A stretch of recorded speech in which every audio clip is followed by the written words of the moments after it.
Rogelio Narváez, el padre que hizo sus estudios para el sacerdocio en el Seminario de Monterrey y en la Universidad Pontificia de México, donde obtuvo su licenciatura en Teología Dogmática.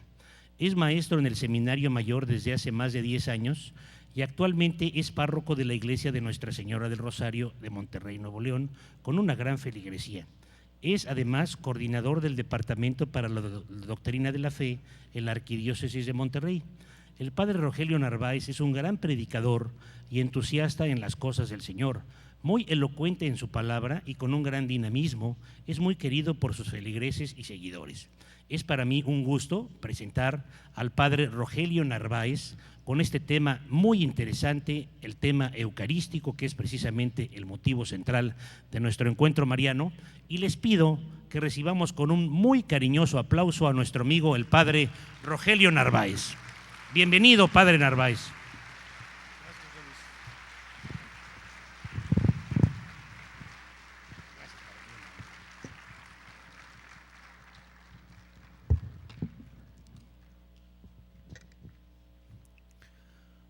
No hay Eucaristía sin sacerdocio y no hay sacerdocio sin Eucaristía.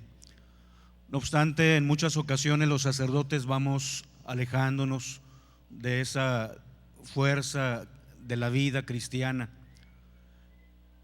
Al hablar acerca del sacerdocio vinculado a la Eucaristía, pensaba yo en un sacerdote reconocido de talla mundial y pensaba también en mi propio sacerdocio.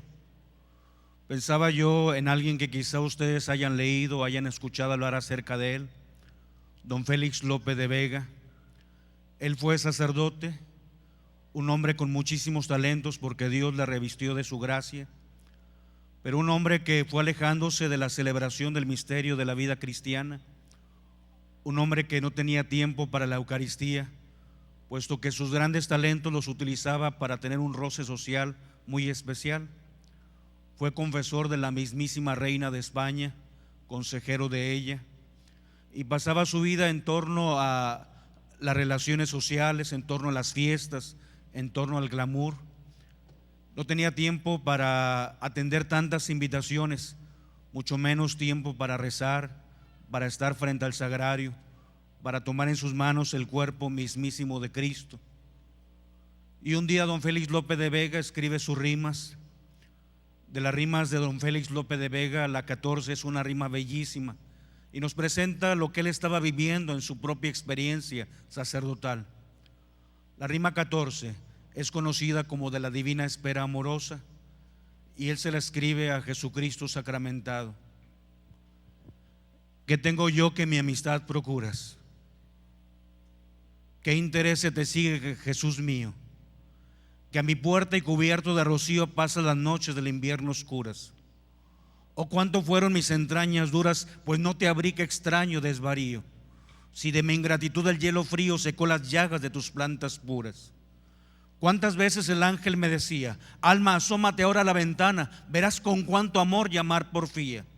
Y cuántas, hermosura soberana, mañana le abriremos, respondía, para lo mismo responder mañana. El sacerdocio tiene que estar fuertemente vinculado a la Eucaristía. No hay vida real en nuestro ministerio si no estamos en torno a él. Y vivimos un misterio que toda la vida cristiana lo reconoce. Cuando a Santo Tomás de Aquino le preguntaban en torno a la Eucaristía, cuando en las cuestiones de discusión después de sus cátedras en los pasillos lo encontraban, le preguntaban cómo podía ser que Cristo estuviera en la Eucaristía. Y este hombre tan sabio, el gran teólogo de la iglesia de estos 2000 años, Santo Tomás de Aquino, miraba a aquellos que le preguntaban y le decía cosas que quedan registrados en su tratado sobre el credo. Dice que cómo Cristo puede estar en la Eucaristía, no lo sé, pero le creo a quien me lo ha dicho, le creo a quien lo dijo. Que cómo Cristo puede estar en el pan y cómo puede estar en el vino, no lo sé, pero creo a quien me lo ha dicho, a él le creo, y a él le creo porque él dice palabra de verdad. Hoy vamos a hablar acerca de la Eucaristía y vamos a hablar acerca de algunos elementos importantes. Primero vamos a hablar acerca de la Eucaristía como presencia. Hay un texto bellísimo que ya fue también manifestación de estos retiros, de esos encuentros, en el 9º encuentro mariano, 9º congreso. Cristo que está presente con nosotros hasta el fin del mundo. El texto es bellísimo del Evangelio de San Mateo, y hay un texto adicional también que nos habla acerca de Cristo, que no nos deja huérfanos, sino que Él está con nosotros, que Él estará siempre con nosotros. Yo creo que cualquiera de nosotros en los momentos difíciles buscamos siempre manifestar la presencia, sobre todo en los momentos de ausencia. A todos nosotros nos toca vivir momentos en que nos alejamos por cuestiones de estudio, por cuestiones de nuestra vida, por cuestiones de muchas circunstancias, y entonces vamos ideando, vamos nosotros maquinando mil cosas para poder estar presentes con las personas que amamos. Una fotografía, un recuerdo, a veces un escrito, hoy se encuentra un email, se encuentra una teleconferencia y muchas otras cosas más. Pero todos nosotros necesitamos esos signos de la presencia para que suplan en el momento de la ausencia. Cristo ha encontrado la solución para estar con nosotros todos los días hasta el fin del mundo, y que Él está con nosotros lo contemplamos cada vez que nos acercamos, nos postramos ante el sagrario.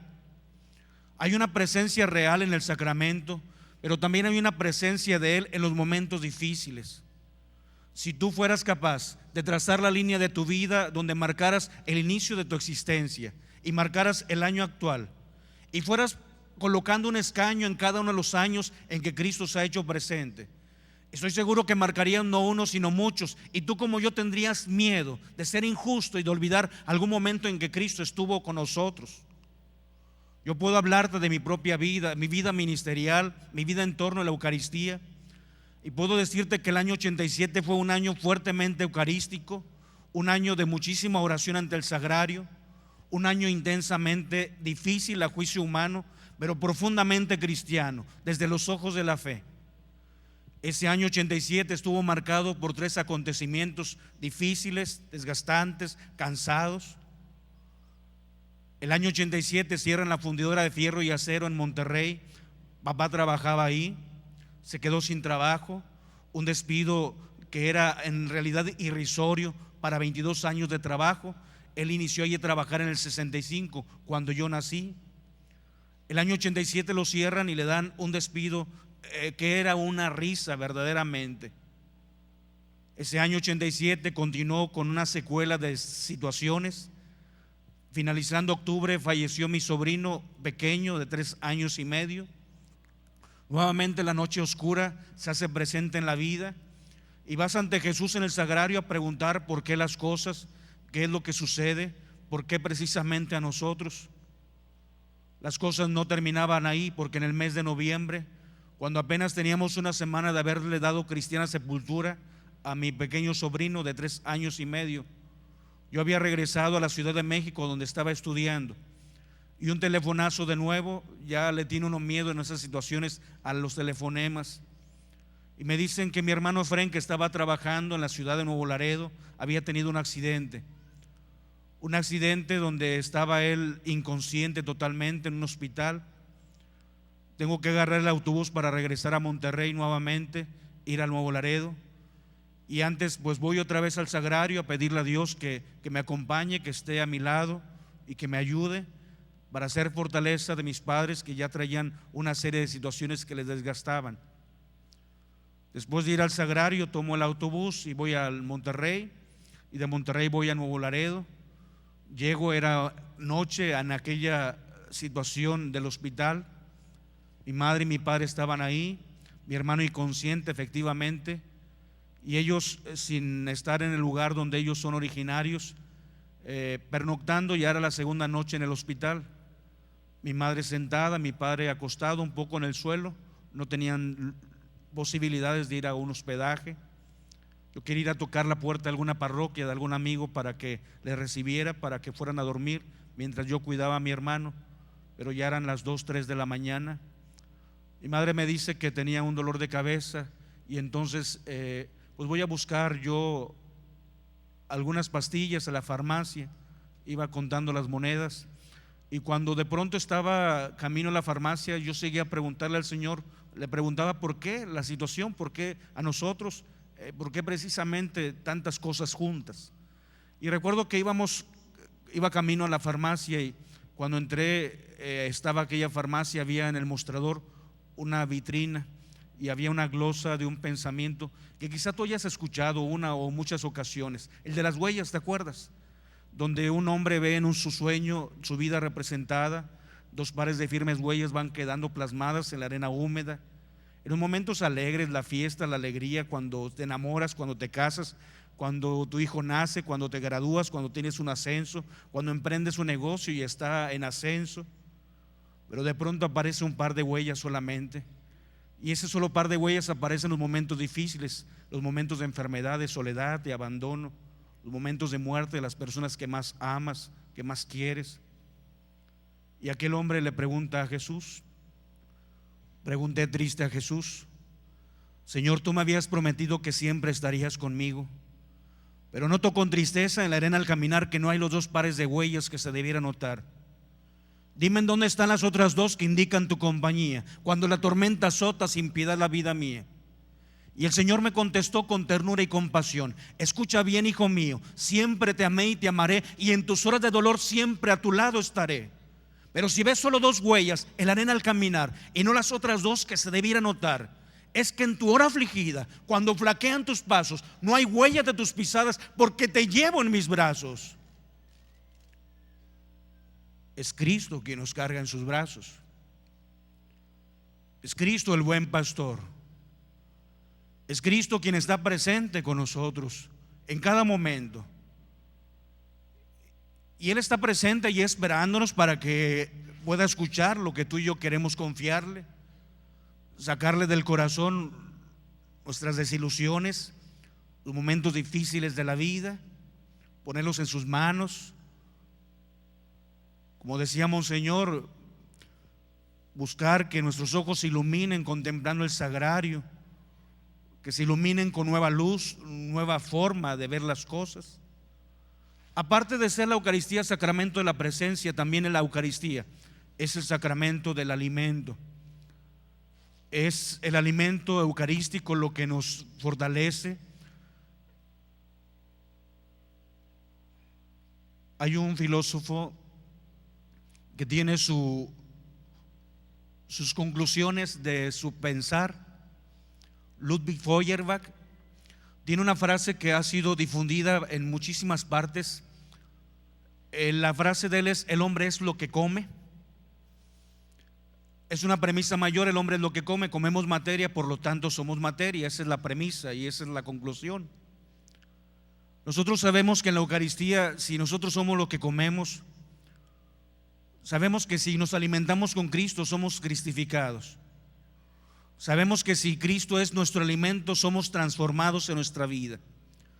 Sabemos que si Cristo es a quien recibimos, somos transformados, somos unidos a Cristo, entramos en compenetración, en unión y en fusión con aquel que entra en nuestra vida. En la Eucaristía no somos nosotros los que asimilamos a Cristo, sino Cristo quien nos asimila. Y es esta vida cristiana la que está en el vientre de la iglesia, en donde, como cuando estamos en el vientre materno y nuestras madres proveen el alimento para que el niño vaya gestándose, en el vientre de la iglesia tenemos un alimento que nos nutre para cuando un día seamos totalmente gestados y podamos nacer a la vida de la eternidad. Mientras estamos en el vientre de la iglesia recibimos el alimento eucarístico. Es como el vientre materno, como la madre de familia que le da todo su cuerpo, toda su vida, aquel que está gestándose. Es Cristo el pastor. Pero es interesante que aquel que es pastor quiso ser también el pasto para las ovejas. Sabes que don Luis de Góngora y Argote es un escritor español también, sacerdote. Don Luis de Góngora y Argote habla acerca de Cristo Eucaristía y dice que Cristo, que es el pastor de las ovejas, no tan solo quiso ser el pastor, sino que quiso ser también el pasto, quiso ser también el alimento. Tiene una letrilla sacra. La letrilla sacra es un género literario en donde la frase se va repitiendo cada momento. Es la característica de la letrilla sacra. La letrilla sacra de don Luis de Góngora y Argote sobre la Eucaristía habla de Cristo que es pastor y que es pasto. Oveja perdida, ven sobre mis hombros, que hoy no solo tu pastor soy, sino tu pasto también. Por descubrirte mejor, cuando balabas perdida, dejé en un árbol la vida, a donde me subió el amor. Si prenda quieres mayor, mis obras hoy te las den. Oveja perdida, ven sobre mis hombros, que hoy no solo tu pastor soy, sino tu pasto también. Pasto al fin hoy tuyo hecho, ¿cuál dará mayor asombro? O el traerte yo en el hombro, o el traerme tú en el pecho. Prendas son de amor estrecho, que aún el más ciego las ve. Oveja perdida, ven sobre mis hombros, que hoy no solo tu pastor soy, sino tu pasto también. Cristo es el pastor y es el pasto, es el alimento que nos da la vida. ¿Sabes que una de las imágenes eucarísticas que favorece más este elemento del alimento es una que Leonardo da Vinci nos ha heredado? Él, sabemos, gran pintor, ingeniero, inventor de mil cosas. Leonardo da Vinci cuenta algo que la iglesia antigua conservaba: la imagen del pelícano. La imagen del pelícano es una imagen fuertemente eucarística, y si muchas veces vamos a las parroquias en donde en la puerta del sagrario está un pelícano, donde en el altar, en el mantel del altar está tejido un pelícano, o en los ornamentos sacerdotales y en las estolas está un pelícano, es porque el pelícano es una imagen fuertemente eucarística. La iglesia antigua así lo conservaba, y nos habla de cómo cuando la mamá pelícano tiene que buscar alimento para sus crías, las crías se quedan anidadas, se encuentran ahí en un lugar seguro, y la mamá pelícano empieza a sobrevolar por la superficie de las aguas que están caudalosas y en muchas ocasiones apacibles. Anda buscando el alimento para meterlo en la bolsa de su buche e ir a dejarle el alimento a las crías que encuentran en el nido. La mamá pelícano en ocasiones encuentra un mar que es generoso, y en ocasiones un mar que es avaro, un mar que es demasiado egoísta, que no le da el alimento. Y cuando va sobrevolando y la mamá pelícano no encuentra los peces para llevarlos a sus crías, cuando escucha el llanto de sus crías, la mamá pelícano llega donde está el nido y se para en una piedra superior, y entonces la mamá pelícano empieza a rasgarse con la punta de su pico la bolsa del buche y empieza a sangrar, y la sangre caliente empieza a ser recibida por el pico de aquellos aguiluchos, de aquellos pajarillos, empiezan a alimentarse de aquellas crías. Y la mamá pelícano llega el momento en que se desangra totalmente y muere. Muere para darle la vida a sus crías, para darle la vida a aquellos pues que son parte de su vida. Es quizá esta la expresión más alta de la Eucaristía.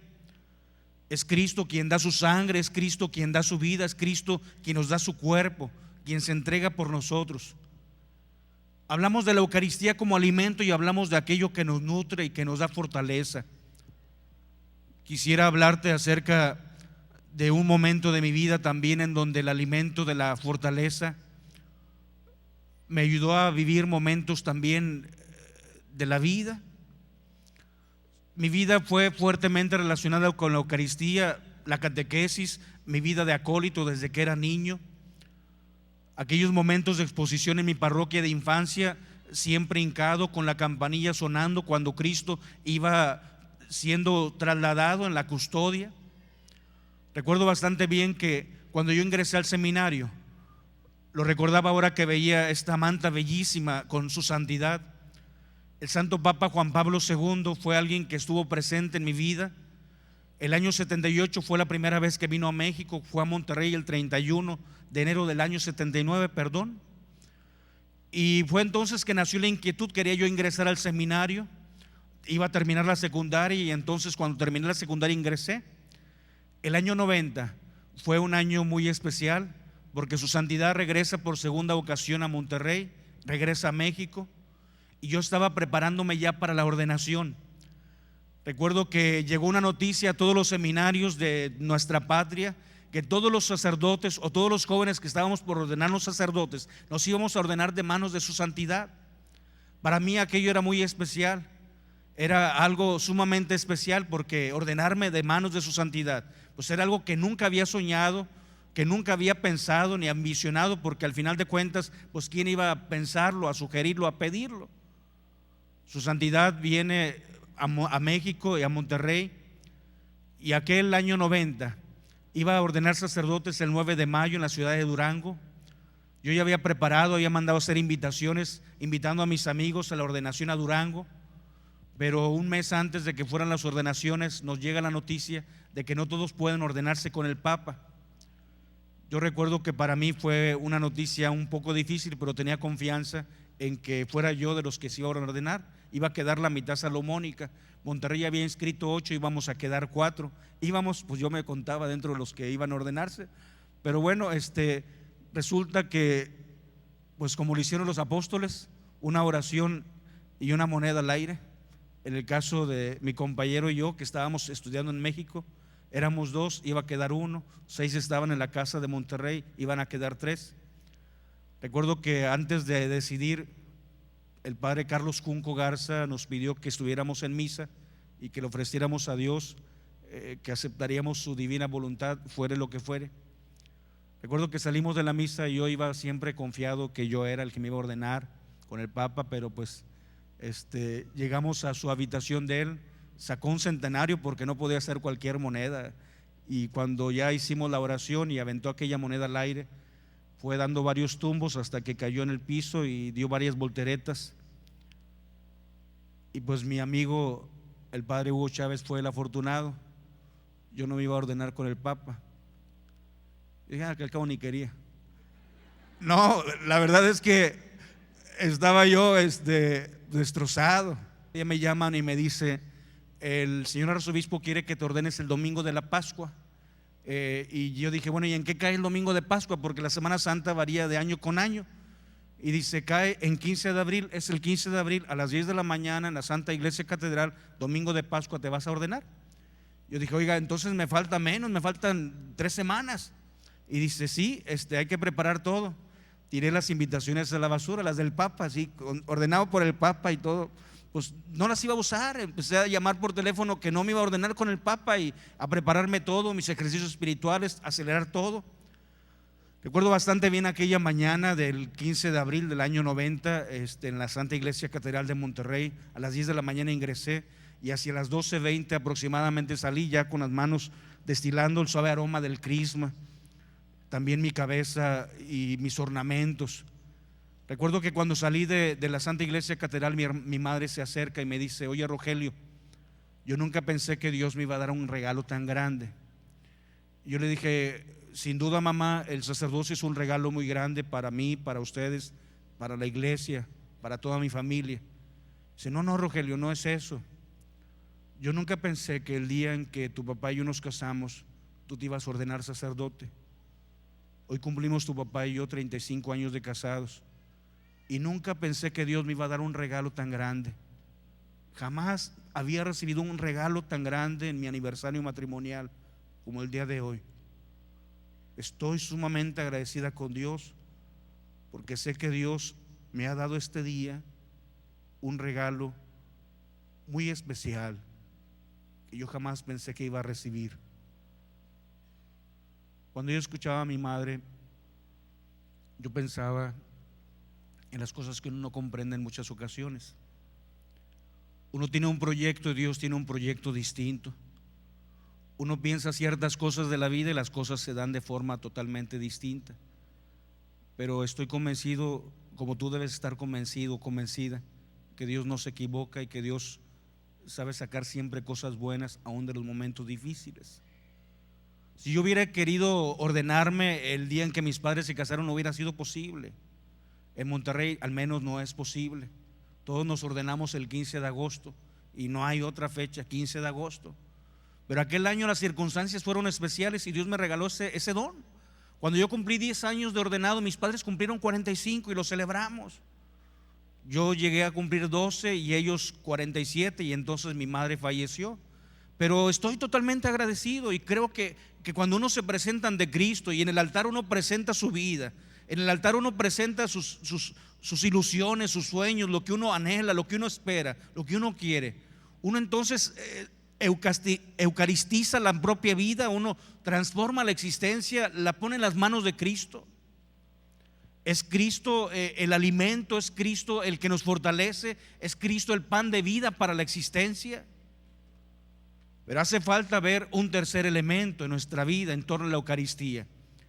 Es hablar acerca de la Eucaristía como sacrificio.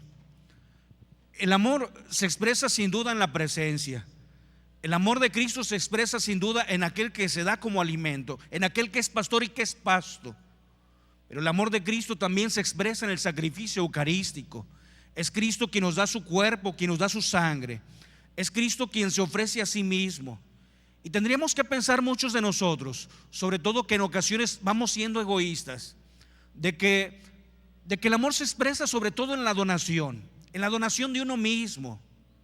Hay personas que dicen que aman porque dan cosas, pero no se dan a sí mismos. Y esto es una equivocación, es un error, es una falacia. Quien ama se da a sí mismo. Si amar es dar cosas, entonces amar es algo fácil, pero amar es darse uno. Hay personas que dicen: es que yo no sé de qué te quejas, lo tienes todo, no te falta nada. Y dices: tienes razón, no me falta nada, me falta alguien.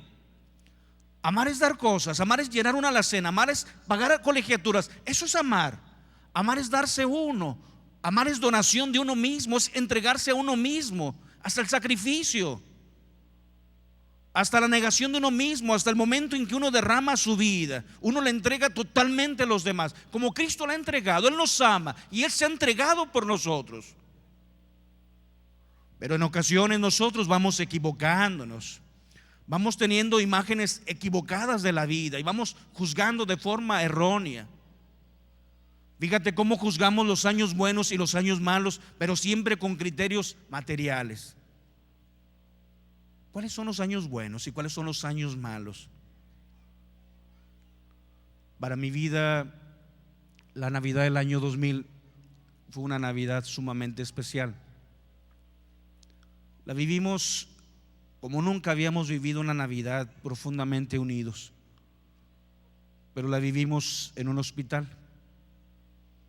Mi madre estaba en el último combate de su enfermedad. Uno nunca sabe cuándo es la primera ni la última ocasión en que alguien ingresa a un lugar como esos. Pero si fuera la primera o la última o la única ocasión, uno debe hacerse presente con las personas que uno quiere, en la medida en que uno le es posible. En ocasiones no podemos todo, pero si podemos algo, ese algo tenemos que hacerlo por aquellos que queremos.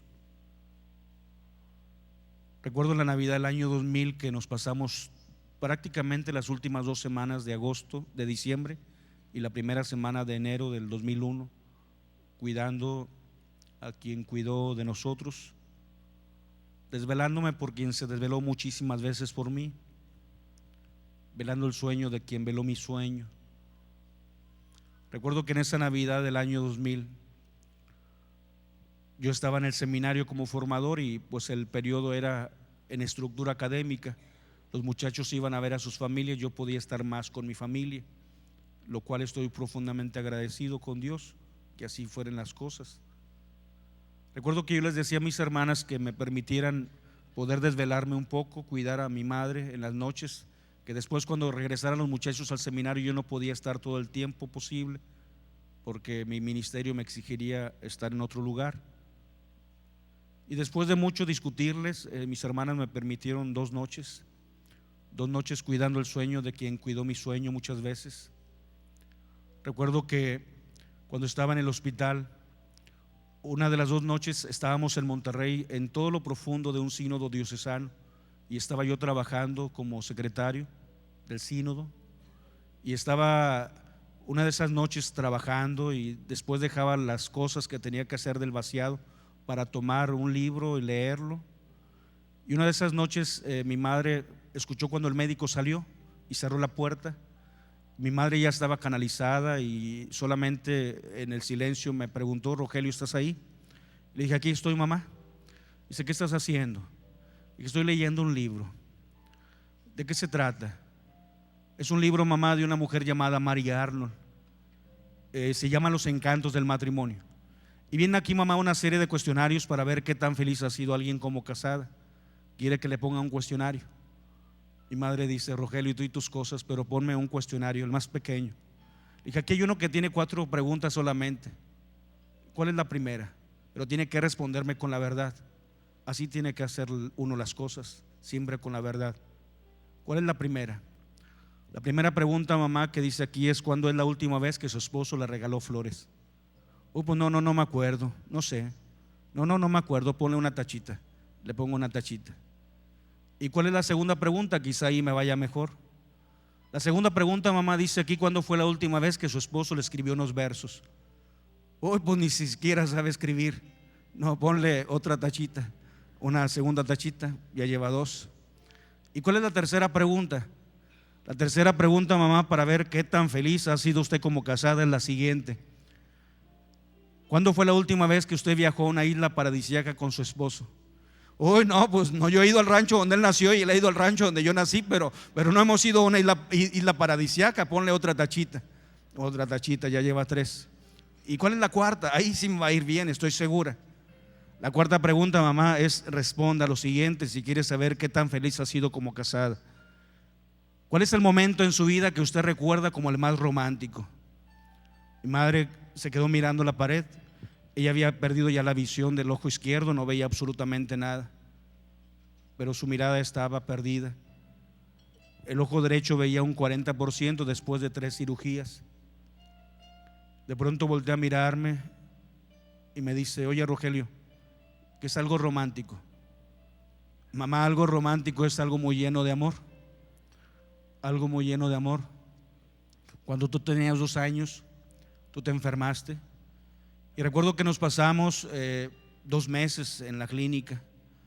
Pensamos al principio que íbamos a estar ahí 2, 3 días, pero fueron cerca de 2 meses. Era el año 67. Hacía un frío tremendo en Monterrey, como tú no te imaginas. Nevó. Recuerdo que cuando estábamos en la clínica, tu padre, que trabajaba en la fundidora, se iba de la clínica a la fundidora, y de la fundidora se venía a la clínica. Vino tu abuela Victoria a cuidar a tus hermanos mayores porque el tiempo se iba prolongando. Y yo lo veía en ocasiones a él sentado, que cabeceaba, casi se iba contra el suelo. Yo le decía que fuera a ver a los hijos, pero él no quería ir, quería estar conmigo. Hubo una ocasión en que lo vi que ya estaba totalmente cansado y le decía: ¿por qué no va a ver cómo están ellos? Yo quería que fuera a dormirse a la casa. Y él dice: allá está mamá cuidándolos a ellos, yo tengo que estar contigo. Recuerdo, Rogelio, que una noche ya no pudo más y entonces tomó el suéter que yo tenía en mis rodillas y lo tendió en el suelo, y ahí se recostó y acurrucó su cabeza en mis pies. Estaba haciendo mucho frío y él estiraba la orilla del suéter para cubrirse, temblaba. Yo lo veía a él acostado en el suelo y te veía a ti en la cama del hospital, y veía en él a alguien muy noble, alguien que nos quiere mucho, que nos quiere demasiado. Yo no cambio eso, Rogelio, por los versos del mundo. Para mí eso vale más que todas las flores del universo. Para mí eso vale más que ir a una isla paradisíaca. ¿Para qué quiero ir a una isla paradisíaca si no tengo algo como eso? Para mí eso es lo más bello, es lo más grande, es la escena de mayor enamoramiento que he visto en mi vida, donde vi que Él ama, que te ama a ti y que me ama a mí como ama a todos tus hermanos. Es el amor que lleva al sacrificio, el amor que se expresa en el sacrificio, en la entrega desinteresada, en la entrega real. Cristo se entrega en la Eucaristía por cada uno de nosotros, porque nos ama, hasta derramar toda su sangre, hasta permitir que su cuerpo fuera lastimado. Que cómo Cristo se queda en la Eucaristía, no lo sé, pero le creo a quien lo dijo. Me preguntan que cómo Cristo se queda en el pan consagrado y cómo puede ser que se quede en el vino. No lo sé, no lo entiendo, pero le creo a quien lo dijo. A Él le creo, y Él tiene palabras de verdad. El mismo Santo Tomás de Aquino así lo expresaba.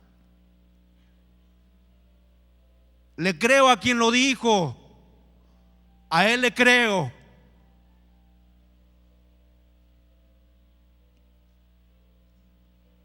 que tengo yo que mi amistad procuras. ¿Qué interés te sigue, Jesús mío? Que a mi puerta y cubierto de rocío pasas las noches del invierno oscuras. Oh, cuánto fueron mis entrañas duras, pues no te abrí. Qué extraño desvarío, si de mi ingratitud el hielo frío secó las llagas de tus plantas puras. Cuántas veces el ángel me decía: alma, asómate ahora a la ventana, verás con cuánto amor y amar porfía.